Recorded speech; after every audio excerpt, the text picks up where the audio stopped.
Good afternoon, friends. Myself Jansar Kishore.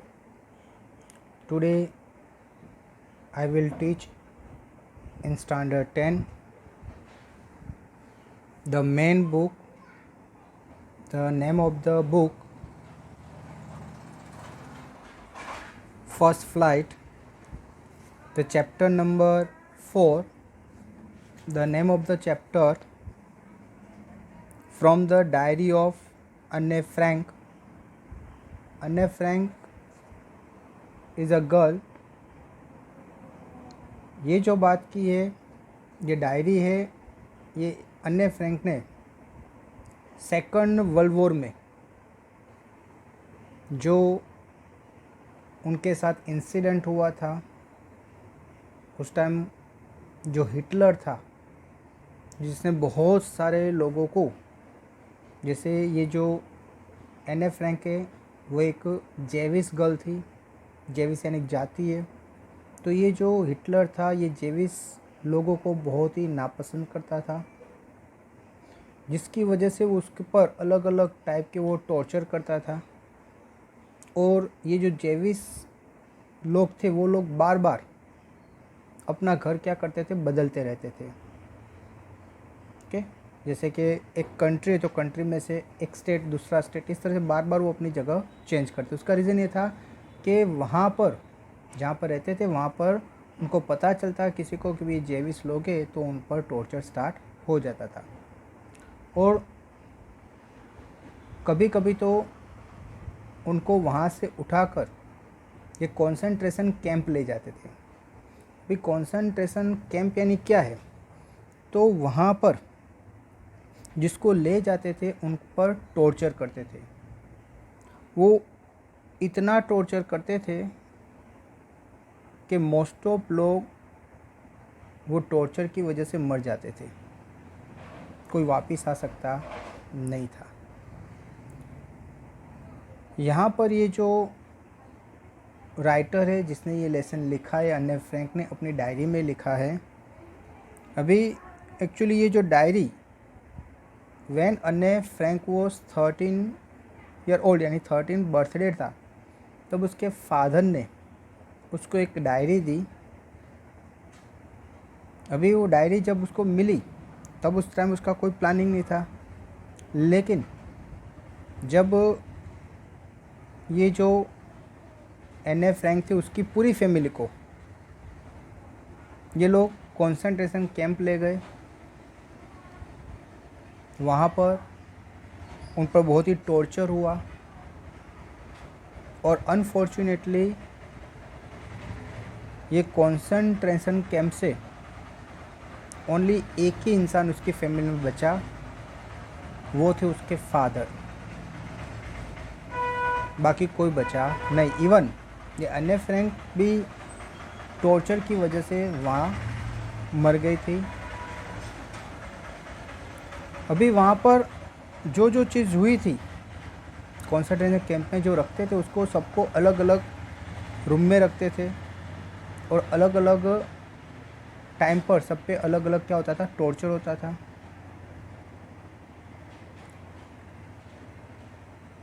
ये जो अन्य फ्रैंक थी उसकी सिस्टर थी बड़ी। जब वो 16 साल की जब वो 13 ईयर की थी तब उसकी सिस्टर 16 साल की थी। उसके मदर फादर सबको मैंने बोला इस तरह से कंसंट्रेशन कैंप ले गए, वहाँ पर टॉर्चर होता था। भी उसको अलग से रूम दिया था, तो डेली वो बैठी बैठी करे क्या, वो सोच रही थी। तभी उसे याद आया अपनी डायरी के बारे में, और फिर उसने सोचा कि यहाँ पर मेरा कोई फ्रेंड नहीं है, मैं किसी से बात नहीं कर सकती, किसी से अपने जो थॉट्स है उसको शेयर नहीं कर सकती। तो ये सब प्रॉब्लम की वजह से उसने सोचा कि मैं कुछ लिखना स्टार्ट करूं। और उन्होंने जो उसके फादर ने उसको डायरी दी थी 13th बर्थडे पे, वही दिन से उसने यानी वही डायरी में उसने फिर लिखना स्टार्ट किया था। अभी that time she was around 14 to 15 year old. और उन्होंने जो भी कुछ लिखा था उसी का एक पार्ट, एक्चुअली पूरी बुक है अन्ने फ्रैंक्स डायरी, तो उसमें से एक यहाँ पर एक पार्ट उठा के लिया है और वही आपका पूरा चैप्टर उन्होंने बना दिया है। अभी जो पार्ट लिया है उसकी बात करते हैं। तो सबसे पहले कि उन्होंने ये जो अन्य फ्रैंक थी, उसने जब उसको अकेला महसूस हुआ वहाँ पर, ये जो कंसंट्रेशन कैंप था वहाँ पर, तो उसने वो अपना अकेलापन मिटाने के लिए, क्योंकि वहाँ पर कोई फ्रेंड्स नहीं था, न तो कोई उसके साथ बात करने वाला था, तो उसने सोचा कि भी मैं कुछ लिखूं, राइटिंग करना सोचा। और दूसरा ये था कि भी ये जो पेपर है, उसने एक प्रोवर्ब देखे, paper has more patience than people, paper have more patience than people. यानी उसका कहने का मीनिंग है कि वो उसके मन में जो भी थॉट्स है, ख्याल है, वो किसी के सामने बोल नहीं सकते थे। क्यों? क्योंकि उस टाइम जो हिटलर था, अगर कोई भी इंसान हिटलर के खिलाफ़ उसके सामने कुछ भी बोलता है तो उसको ज़्यादा से ज़्यादा पनिशमेंट मिलती थी। तो पनिशमेंट से बेटर है कि उसके सामने बोलने से बेटर हम क्या करें, पेपर में लिख दें। यानी ये जो एने फ्रैंक जो भी कुछ देखती थी, उसने सोचा मैं पेपर में लिखना स्टार्ट कर दूं, और इसलिए उसको बोला कि paper has more patience than people, क्योंकि पीपल के सामने बोलोगे तो definitely you will get some reply, लेकिन पेपर में आप कुछ भी लिखोगे तो वो कोई रिप्लाई देने वाले नहीं है। तो यही सोचकर उसने ये जो डायरी थी उसी को अपना फ्रेंड बनाया। अभी हर एक इंसान के जो फ्रेंड होते हैं, फ्रेंड का कुछ नाम होता है, तो यहाँ पर भी उसने सोचा कि भाई मेरा जो फ्रेंड है, मैंने जो बुक को फ्रेंड बनाया है, उसका नाम क्या रखूँ। तो उसने ये भी सोच लिया और उसके बारे में उसने लिखा। उसका नाम उसने क्या रखा, किटी। ओके, तो उसका फ्रेंड कौन था, बुक, और बुक का नाम उसने क्या रखा, किटी। ओके, अभी ये जो बुक में उसने जो जो चीज़ ऑब्जर्व की उसकी लाइफ में उस टाइम पर, जो उसके प्रॉब्लम्स थे, वो सब चीज़ उसने पूरी बुक में लिखी है। लेकिन यहाँ पर मैंने बोला कि एक पार्ट जो उसने लिखा था वही दिया है, पूरी बुक यहाँ पर दी नहीं है। तो उसने, मैंने बोला कि जो बुक थी, बुक में लिखना स्टार्ट किया और उसका नाम क्या रखा था, किटी। उसके बाद बात की है कि ये उसके जो फादर थे, मैंने बोला कि भाई ये जो कंसंट्रेशन कैंप था वहाँ पर सब लोग मर गए, इवन ये एने फ्रैंक थी वो भी मर गए, लेकिन उसके फादर वो एक जिंदा बच गए थे। वो कंसंट्रेशन कैंप से वही एक वापस आ सके।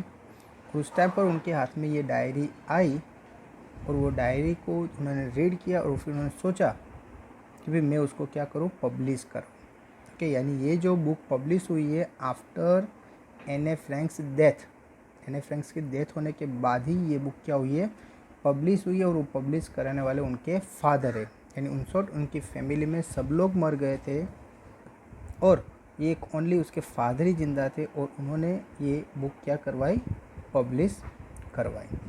ओके, उसके बाद बात की है कि ये जो एने फ्रैंक थी, जब वो मॉन्टेसरी में पढ़ रही थी, जब वो 6 साल की थी, तभी उनके जो टीचर थे, जिसका नाम था मिसिस कुपेरस, हेड मिस्ट्रेस थी, तो वो बहुत ही सेंसिबल थी कि जब वो रिटायर हो रहे थे तो उसकी आँख में से जैसे आंसू निकल गए थे और उसका हार्ट जैसे ब्रेक हो गया था। उसके बाद दूसरी बात की है कि 1941 जब ग्रैंड मदर यानी ग्रैंड माँ, ये एने फ्रैंक के ग्रैंड माँ थे, जब वो इल हुए, बीमार हुए, ओके, उसको ऑपरेशन किया गया, तब ये जो एने फ्रैंक थी उसने अपना जो बर्थडे था वो बहुत ही कम तरीके से, यानी अच्छी तरह से सेलिब्रेट नहीं किया था। और जब 1942 में ये ग्रैंडमा की डेथ हो गई, तभी उसने जो अपना बर्थडे था वो सेलिब्रेट किया। तब उसने क्या किया था, एक एक्स्ट्रा कैंडल ग्रैंडमा के लिए उसने एक एक्स्ट्रा कैंडल क्या करवाई थी, जलाई थी। यानी इन शॉर्ट ये उसकी ग्रैंडमा के साथ उसका बॉन्डिंग अच्छा था, वो ग्रैंडमा को बहुत ही पसंद करती थी। ये चीज़ वो क्या होती है, डिस्प्ले करती है। उसके बाद बात की है कि ये जो डायरी है वो पर्टिकुलर एक दिन की वो लिखी गई थी 20 जून 1942 सैटरडे को। ओके, तो तब उसने ये डायरी में जो लिखा था तो वो पार्ट यहाँ पर दिया गया है। तो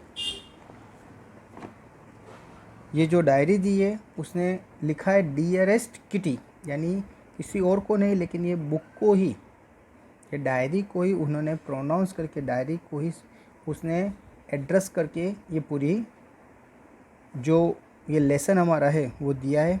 डेट मैंने बोला कि 20 जून 1942 सैटरडे की बात है।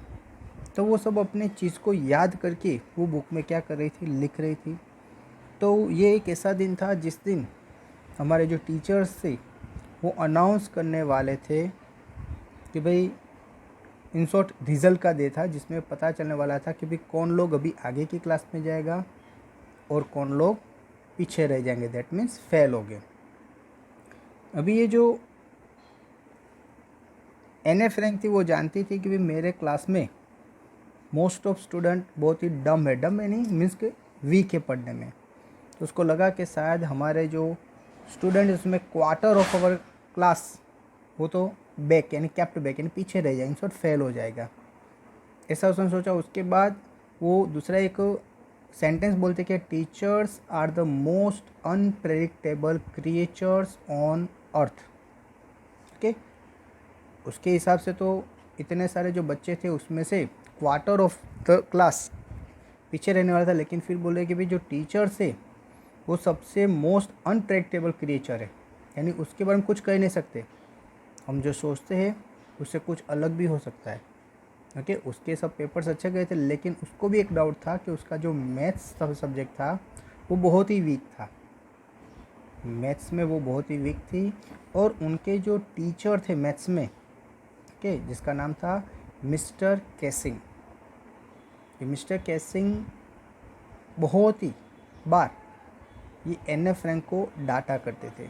उसका रीज़न ये था कि जब भी ये मिस्टर कैसिंग वो पढ़ाते थे तब ये जो एने फ्रैंक थी वो अपने फ्रेंड के साथ क्या करते थे, बातें करते रहती थी।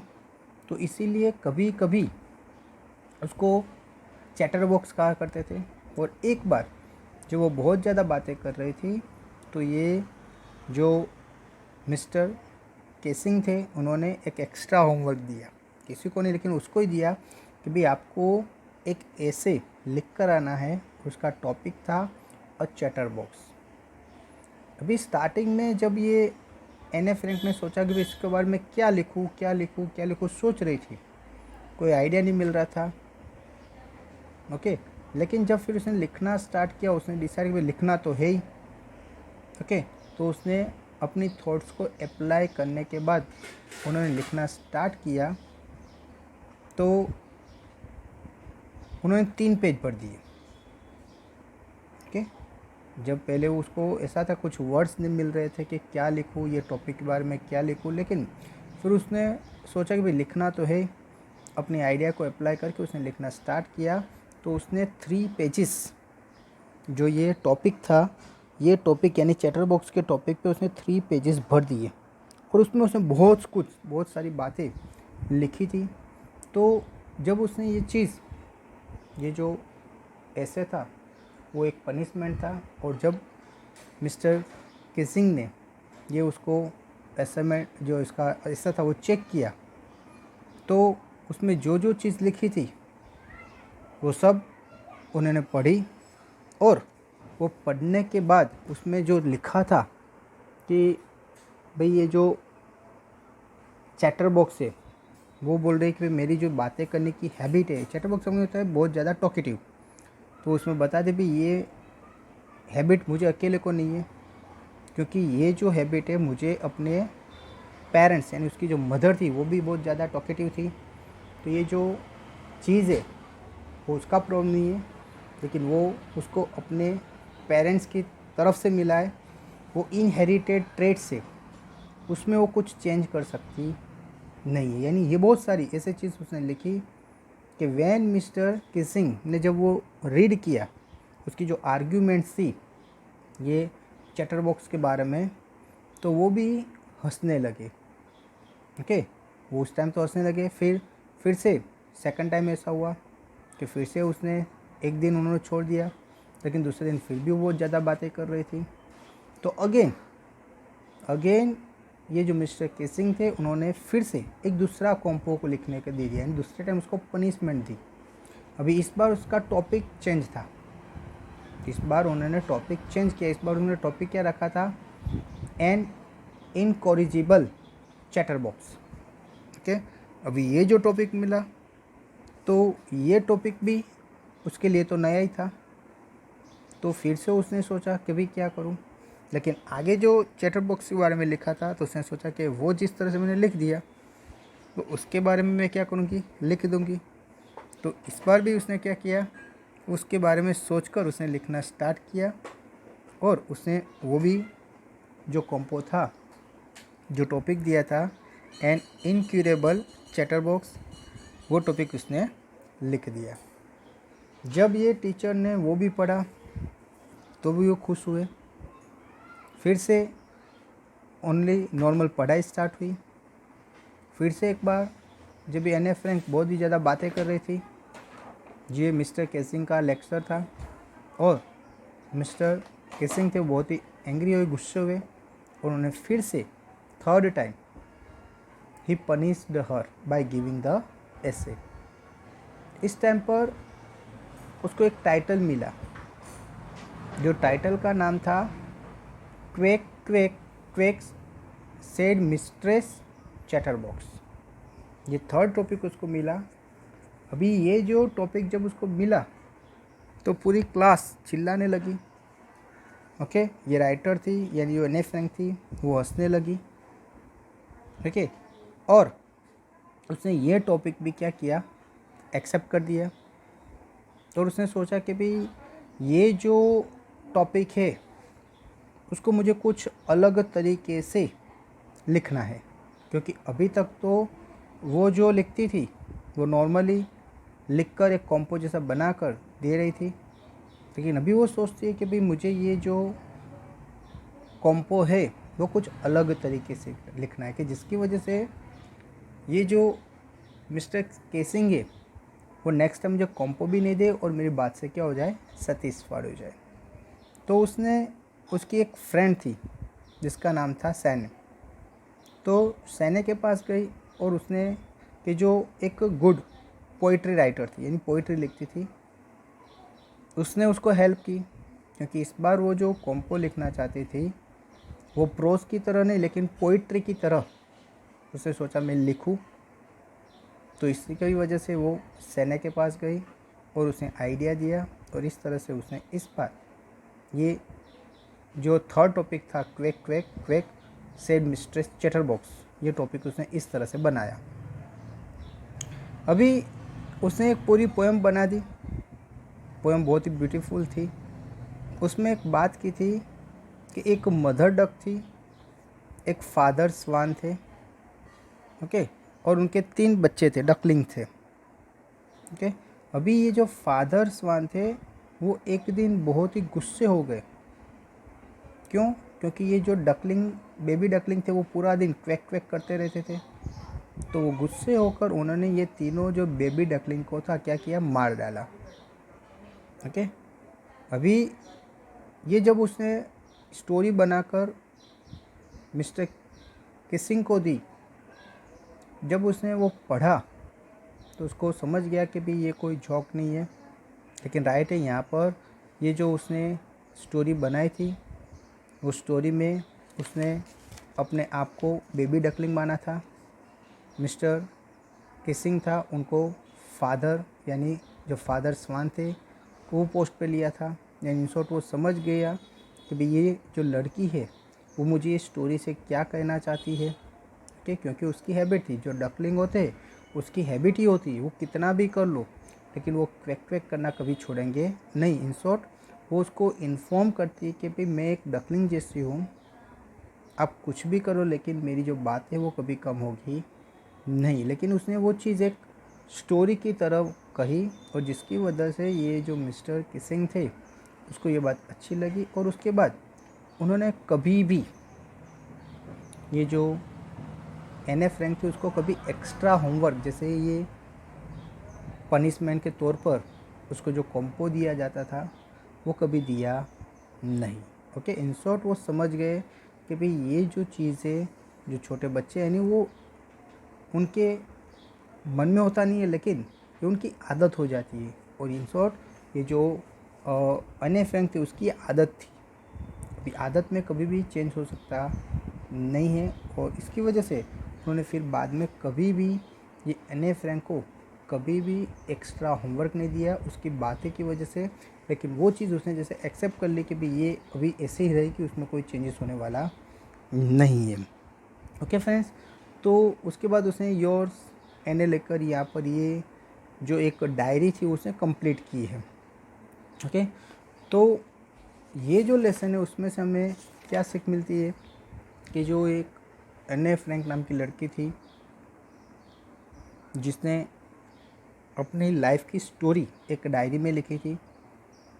जनरली बहुत से लोग होते हैं कि जो डायरी लिखते हैं पूरे दिन में जो भी इंसिडेंट जो भी घटनाएं उसके साथ होती है वो नाइट को बैठकर एक डायरी में क्या करते उतार लेते हैं, और वही चीज़ वो उसकी पर्सनल डायरी होती है, वो सबको किसी को देते नहीं है। लेकिन यहाँ पर भी उसने नहीं दी थी, लेकिन हमने सुना कि भाई ये कंसंट्रेशन कैंप में उसके फैमिली पूरी थी, उसमें से ओनली उसके फादर वो बच गए थे। और ये जो कंसंट्रेशन कैंप कंप्लीट हो गया था, इन शॉर्ट ये जब ये हिटलर्स आई थी वो चली गई थी, तब उनके फादर जब जिंदा वापस आए तो उनको ये अने फ्रैंक की डायरी मिली और उन्होंने क्या की पब्लिश करवाई।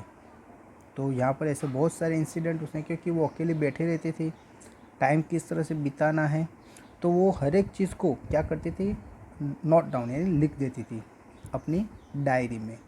और डायरी में वो ऐसा नहीं कि उस दिन के इंसिडेंट वो तो लिखती थी, लेकिन उसके बाद कभी कभी उसके पुराने दिन का कोई चीज़ याद आ जाती। जैसे यहाँ पर ये जो चीज़ थी वो पूरी पुराने टाइम की है, क्योंकि that time when she was writing a diary that time she was in concentration camp. वहाँ पर वो अपने फ्रेंड्स को किसी को मिल नहीं सकती थी।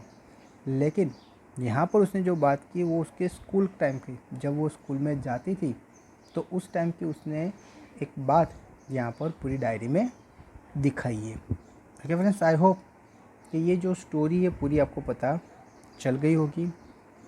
फिर भी कोई डाउट है तो आप यही वीडियो है तो दोबारा सुन सकते हो, कि जिसकी वजह से पूरी स्टोरी आपको पता चल जाएगी। तो ये लेसन स्टार्ट करें उससे पहले ये बिफोर यू रीड है एक बार हम क्या करते हैं पढ़ लेते हैं, कि जिसकी वजह से ये स्टोरी क्या कहना चाहती है वो हमें पता चले। तो अनेलिस मारिया एने फ्रैंक 12 जून 1929 फरवरी मार्च 1945।